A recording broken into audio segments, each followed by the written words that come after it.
आइए आज सुनाते हैं चार बैलों की दोस्ती की कहानी। एक जंगल में चार बैल होते हैं। वह चारों बैल बहुत अच्छे दोस्त होते हैं। वो एकदम पक्के दोस्त होते हैं। वे जहाँ भी जाते हैं साथ जाते हैं। जब भी खाना खाते हैं साथ में खाना खाते हैं और साथ में ही रहते हैं। उनकी यह दोस्ती न केवल दोस्ती तक सीमित रहती है बल्कि वह अपनी दोस्ती की वजह से आपस में एक दूसरे की रक्षा भी करते हैं।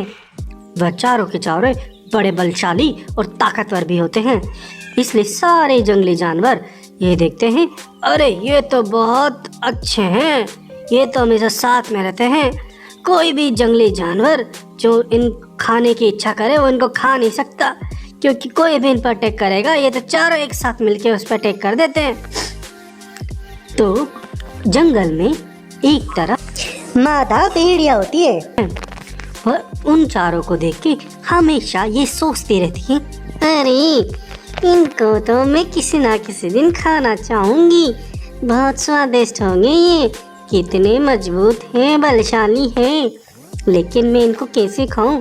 मैं तो बहुत छोटी सी हूँ और ये तो चारों के चारों साथ में रहते हैं, कैसे मैं इनको हराऊं? वो सोचती है एक तरीका है, मैं शेर राजा के पास जाती हूँ, उनको भड़काती हूँ, फिर देखो कैसे शेर राजा इनको परास्त करता है, मुझे कुछ बच्चा कुचा मिल जाएगा। हा हा। फिर वह शेर राजा के पास जाती है और शेर राजा को बोलती है, अरे शेर राजा जी आप बाहर तो आइए। शेर राजा जब अपनी गुफा से बाहर आता है तो शेर राजा जी, हमारे जंगल में बैल हैं, आपने उनको कभी देखा है? वो कितने हष्ट पुष्ट हैं, वो बहुत ताकतवर है। सोचो अगर आप उनको खाओगे तो आप कितने ताकतवर हो जाओगे। हाँ हाँ, वो बहुत मजा आएगा आपको, मैं कह रहा हूँ आपको। हाँ हाँ। तब शेर राजा बोलता है, यार मेरा बहुत दिनों से उन पे नजर तो थी, लेकिन वो चारों आपस में साथ रहते हैं, इसलिए उन पर अटैक करना थोड़ा खतरे से खाली नहीं है। तब वो बोलती है, अरे शेर राजा जी कैसी बात कर रहे हैं? आप हो जंगल के राजा, सर्वश्रेष्ठ शक्तिशाली सर्व शक्तिमान हैं आप। आपके सामने ऐसे चार बैल क्या 100 भी आ जाए तो आप ऐसे ही पछाड़ दोगे। आप बहुत बलशाली हो, आप अपने आप को कमजोर मत समझिए। आपके सामने सारा जंगल नतमस्तक होता है, इन चार बैलों की तो क्या बिसात। इस तरह से शेर को चढ़ाई जाती है। शेर भी गुरूर में आ जाता है। वह उसकी बातों में आके फिर वह बोलता है, अरे हाँ मैं बहुत शक्तिशाली हूँ, और चारों क्या मेरे सामने 1000 भी आ जाए तो मैं 1000 को पछाड़ सकता हूँ। हा हा हा। कहाँ है वो चारों बैल, बताओ मुझे, मैं भी जाके उन पर अटैक करता हूँ और उन चारों को खा जाऊंगा। हा हा हा। और फिर वो दोनों वहाँ से उनको खाने के लिए चले जाते हैं। वहाँ पे जाते हैं जहाँ पे वो चारों बैल घास खा रहे होते हैं। तब शेर राजा बोलता है, आप तो देखते जा मैं कैसे उन पे जाके अटैक करता हूँ। हा हा हा। तब शेर वहाँ पे जाता है और शेर बोलता है, अरे बैलो, आज तुम्हारे जिंदगी का आखिरी वक्त है, जितना खाना है खा लो, उसके बाद तो तुमको मेरे पेट में आना पड़ेगा। हा हा हा। तब बैल बोलते हैं, शेर राजा जी देखिए संभल जाइए, आप हम पे अटैक करेंगे, हम सब मिल पे आपके अटैक कर देंगे, बच नहीं पाएंगे आप। तब शेर राजा ऐसा बोल के उन पे अटैक कर देता है। लेकिन जैसे ही शेर उन पर अटैक करता है वह सारे बैल एक साथ आ जाते हैं, वो चारों तरफ से शेर को मारने लग जाते हैं। शेर तो चारों तरफ से गिरने के बाद शुरुआत में तो बहुत सामना करता है, लेकिन चारों तरफ से उसे सींग लगने की वजह से वो घायल हो जाता है और वो तो समझ ही नहीं पाता कि मैं इन चारों से कैसे लड़ूं। वो बोलता है, अरे बाप रे, ये चारों तो बहुत हावी हो रहे हैं मुझ पे, मैं क्या करूं? अरे भागो यहाँ से। शेर कैसे भी करके अपनी जान बचा के वहाँ से भाग जाता है।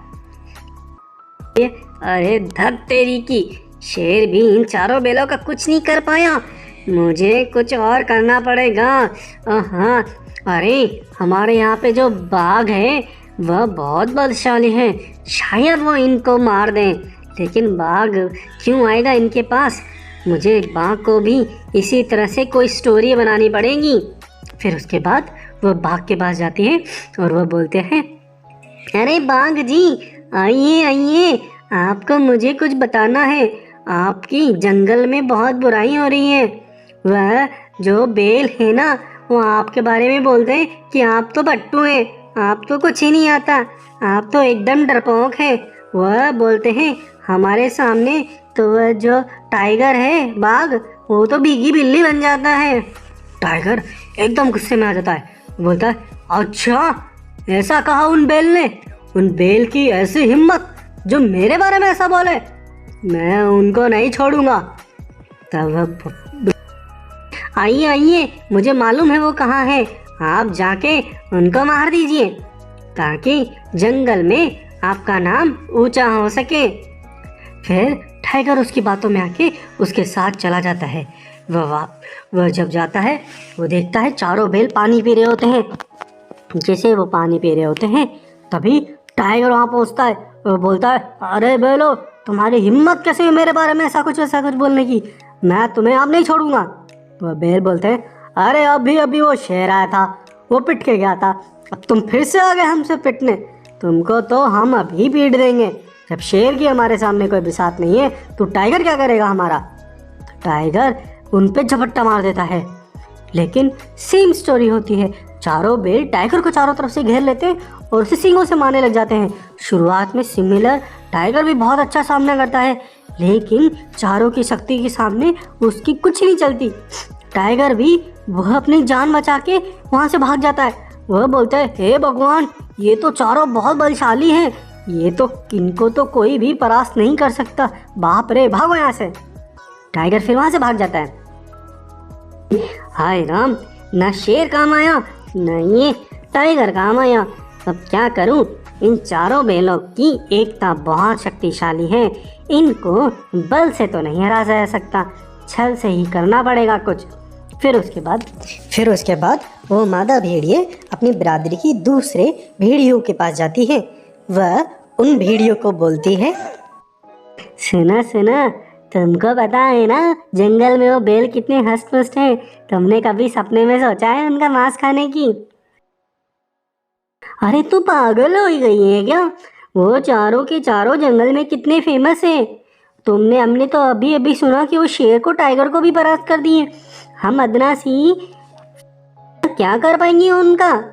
तब वो बोलती है, अरे तुम कोई चिंता मत करो, मैं उनमें से उनको तोड़ के एक को यहाँ पे लेके आऊंगी। एक को तो हम सब मिलके मार सकते हैं ना।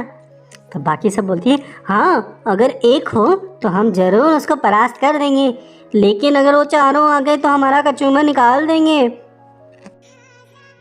तुम यहीं रुको, मैं अपनी तरकीब बढ़ा के उनको लेके आती हूँ। और फिर डायरेक्ट उनमें से एक बेल जो साइड में चारा खा रहा होता है उसके पास जाती है और उसको बोलती है, अरे ओ बेल, क्या कर रहा है रे तू? मेरे सामने नतमस्तक हो। तो वो बेल बोलता है, अरे अदनासी, तू मेरे सामने ऐसा क्या बोल रही है? पागल है क्या? वो बोलती है, अरे तू जानता नहीं है मुझे, मैं बहुत बलशाली हूँ। मैं चाहूँ तो तुझे अभी एक पंजा मार के परास्त कर सकती हूँ। तब बेल हंसने लग जाता है, हो, मेरे सामने शेर की टाइगर की नहीं चली, ये चिन्नी सी हमारे से बहस कर रही है। तब वह बोलती है, आ जाओ फिर लड़ने, लेकिन ये घास फूस वाली जगह अच्छी नहीं लग रही मुझे लड़ने के लिए। दम है तो मुझसे चलो खुले मैदान में लड़ो, और दम है तो 1-on-1 लड़ाई करेंगे। तब वह बेल अपने ही दम में गुरूर में पागल हो जाता है और बोलता है, चलो अपन खुले मैदान में लड़ते हैं। वह लोमड़ी जा रही होती है। तब बेल के बाकी तीनों भाई बोलते हैं, अरे बेल भाई तू कहाँ जा रहा है? मत जा पीछे, हम चाहते हम सभी को एक साथ एक जगह पे होना चाहिए। तब वह बेल बोलता है, अरे तुम रुको थोड़ी देर यार, यहीं पे खाना खाओ। ये अदनासी मैं अभी परास्त करके आता हूँ, चिंता मत करो, तुम आराम से खाना खाओ। इस तरह से जाल में फंस जाता है और वह अकेला ही उसके पीछे चला जाता है अपने भाइयों को वहाँ पे रुका रहने के लिए। जब लेके आती है तो वह वहाँ पे खूब सारे भेड़िए इंतजार कर रहे होते हैं। जैसे ही बैल वहाँ पहुँचता है वो देख के चौंक जाता है, अरे ये क्या, तुम तो एकदम कपटी निकले। चालाक मादा भेड़िए, ये तो बहुत गलत है, तुम सब मिलके मुझ पर अटैक करोगे, अकेले की बात हुई थी। तभी सारे भेड़िए उस पर अटैक कर देते हैं, उसको गिरा देती हैं और उसको काटने लग जाती है। तब वह बैल चिल्लाता है अपने भाइयों को बुलाने के लिए, भाइयों मदद करो, मेरी आखिरी जिंदगी सांस पड़ी हुई है, इन सब ने मिलके मुझ पर अटैक कर दिया, आओ आओ। तब अरे पागल, मैंने तुझको इतनी दूर ऐसे ही थोड़ी ना लेके आई हूँ, इसलिए तो तुझको इतनी दूर लेके आई हूँ। तू चिल्लाएगा तो भी तेरी बात तेरे दोस्तों भाइयों के पास नहीं जाएगी। हा हा हा, आ गया अब तेरे को हम चटकारे लेके खाएंगे। हा हा हा। और फिर वह सब उसको मार देते हैं और उसको खा जाते हैं। इस तरह से इस कहानी का होता है दुखद एंडिंग। आइए, इस कहानी से हमने क्या सीखा? हमने इस कहानी से सबसे ज़रूरी और सबसे इम्पोर्टेंट बात सीखी कि संगठन में ही शक्ति होती है। जिस तरह से ये चारों बैल हमेशा साथ थे तो हर किसी भी समस्या का सामना कर पा रहे थे, लेकिन वहीं पे जब वो अकेला पड़ गया तब वह भेड़ियों से भी मार खा गया। इसीलिए अपने आप को बहुत बलशाली नहीं समझना चाहिए, संगठन में संगठित रहना चाहिए। और भेड़िए की तरफ से हमने यह सीखा, जहाँ पे बल काम नहीं आता वहाँ पे बुद्धि काम आ जाती है। मनोहर कहानियाँ आपके लिए लाते रहेंगे, इसलिए हमारे चाइल्ड वर्ल्ड चैनल को सब्सक्राइब करें और लोगों के साथ शेयर करें। हैप्पी